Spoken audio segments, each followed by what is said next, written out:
Hello friends, welcome to the software solutions. आज की जो हमारी कस्टमाइजेशन है वो टैली प्राइम के लिए है। जैसा लास्ट वीडियो में मैंने एक टैली के लिए एक वीडियो अपलोड किया था जिसमें आप आइटम वाइज और पार्टी वाइज कैटेगरीज डिफ़ाइन कर सकते हैं और वाउचर लेवल पे आप कैटेगरी डिफ़ाइन कर सकते हैं, आइटम लेवल पे आप कैटेगरी डिफ़ाइन कर सकते हैं। तीनों मॉड्यूल लास्ट टाइम मैंने अलग अलग डिज़ाइन किए हुए थे, लेकिन यहाँ पर हमने एक सिंगल मॉड्यूल के अंदर सारी कॉन्फ़िगरेशन दे रखी हुई है। तो सबसे पहले हम देखते हैं ये कॉन्फ़िगरेशन। हमने यहाँ पे gateway of tally main window पे हमने कॉन्फ़िगरेशन दे रखी है जिसमें तीन ऑप्शन दे रखे हैं हमने। लेज़र एंड स्टॉक कैटेगरी, जो आप लेज़र पर या फिर आइटम मास्टर में कैटेगरी डिफ़ाइन कर सकते हो। सेकंड हमने दिया हुआ है वाउचर लेवल पे और थर्ड हमने दिया हुआ है आइटम लेवल पर। तो सबसे पहले हमें पहली जो कॉन्फ़िगरेशन है जो लेज़र और स्टॉक कैटेगरी पर, वो चेक कर लेते हैं। अगर आप उसे यस कर देते हैं, इंटर मार के सेव कर देता हूँ मैं। सबसे पहले मैं यहाँ पर एक आइटम क्रिएट कर लेता हूँ। मैं गया स्टॉक आइटम पर, स्टॉक आइटम पर जाता हूँ मैं। यहाँ पर मैंने एक आइटम क्रिएट कर लिया, टेस्ट आइटम ले लेता हूँ मैं। टेस्ट आइटम 2 कर लेता हूँ, 1 पहले से बना हुआ है। तो यहाँ पीसीएस, यहाँ पे हमने कॉन्फ़िगरेशन जैसा लास्ट वीडियो में दिखाया था, यहाँ पर भी हमने कॉन्फ़िगरेशन दे रखी है। जैसे ही आप इसे यस करोगे तो ये पूछ लेता कैटेगरी। अब मैं ए कैटेगरी का रेट 200 रुपये, बी कैटेगरी का रेट 300 रुपये और सी कैटेगरी का रेट 400 रुपये डिफ़ाइन कर देता हूँ और सिंपल सा इसे सेव कर देता हूँ। ये मैंने सेव कर दिया। अब एक अकाउंट मास्टर में यहाँ पे क्रिएट कर लेता हूँ। लेज़र क्रिएट कर लिया मैंने, क्रिएट कर लेता हूँ। टीएसएस कर देता हूँ, उसका नाम सन्ड्री डेप्टर्स कर देता हूँ। यहाँ पे भी हमने वांट टू ऐड कैटेगरी। अगर आप यहाँ पे कैटेगरी के लिए मैं यस करके जैसे एंटर पास करूँगा तो मैं चाहता हूँ कि इस पार्टी के लिए मुझे कौन सी कैटेगरी रखना है, मतलब ए कैटेगरी का रेट रखना है, बी कैटेगरी का या सी कैटेगरी का। अगर मैं इसका कैटेगरी सी कर देता हूँ और इसे सिंपल सा सेव कर देता हूँ।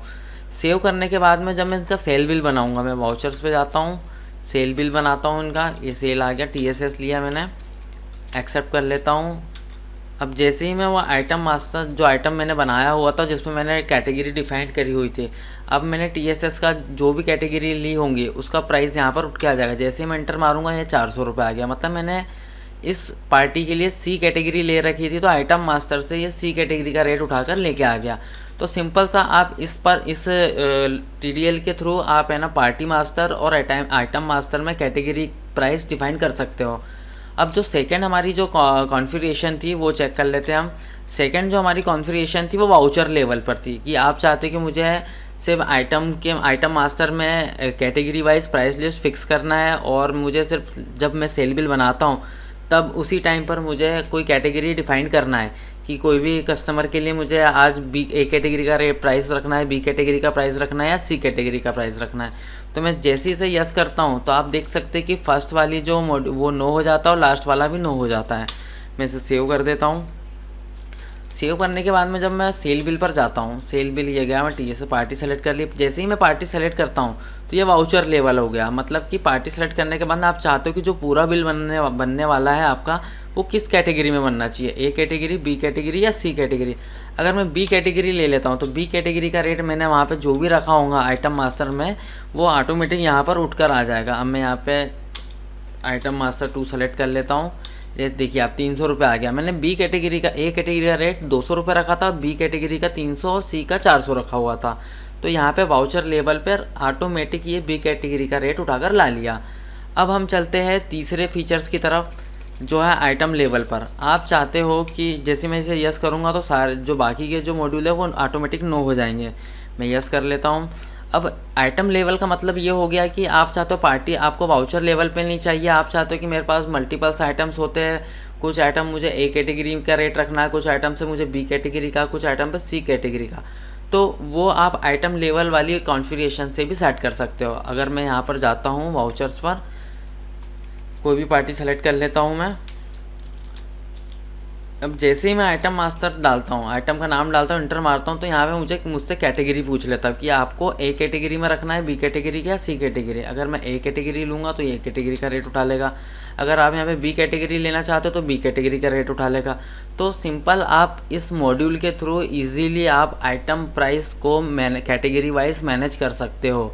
आप चाहो तो जैसे ABCD ऐसे कैटेगरी भी यूज़ कर सकते हो। अगर आपका होलसेल और रिटेल का बिज़नेस है तो आप होलसेल और रिटेल के नाम से भी आप कैटेगरी डिफ़ाइन कर सकते हो। तो उसके लिए आपको कुछ नहीं करना है, सिर्फ आइटम मास्टर में जाना है आपको।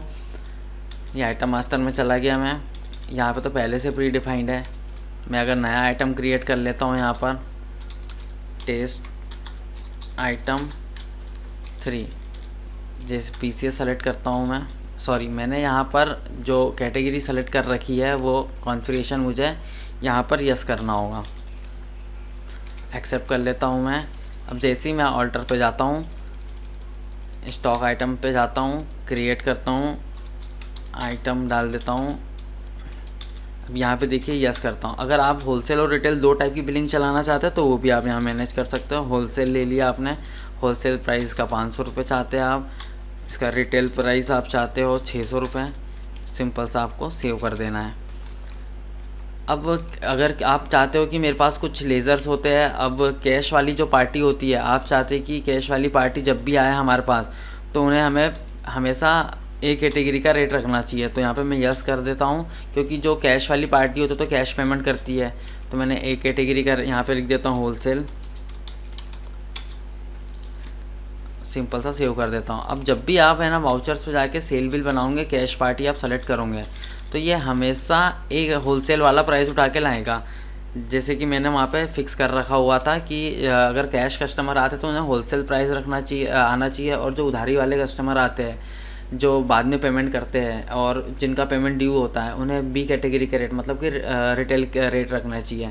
तो आप वो भी यहाँ पर डिफ़ाइन कर सकते हो। जैसे देख लिए 500 रुपये आ गया यहाँ पे मैंने, क्योंकि कैश कस्टमर के लिए होलसेल प्राइस यहाँ पर सेट कर रखा हुआ था। तो आप सिंपल सा होलसेल और रिटेल बिजनेस अपना एक ही मॉड्यूल के थ्रू आप मैनेज कर सकते हो। Thank you for watching. Next जो वीडियो मेरा होने वाला है वो सेल्समैन और ब्रोकर वाइज रिपोर्ट का होने वाला है। Thank you so much.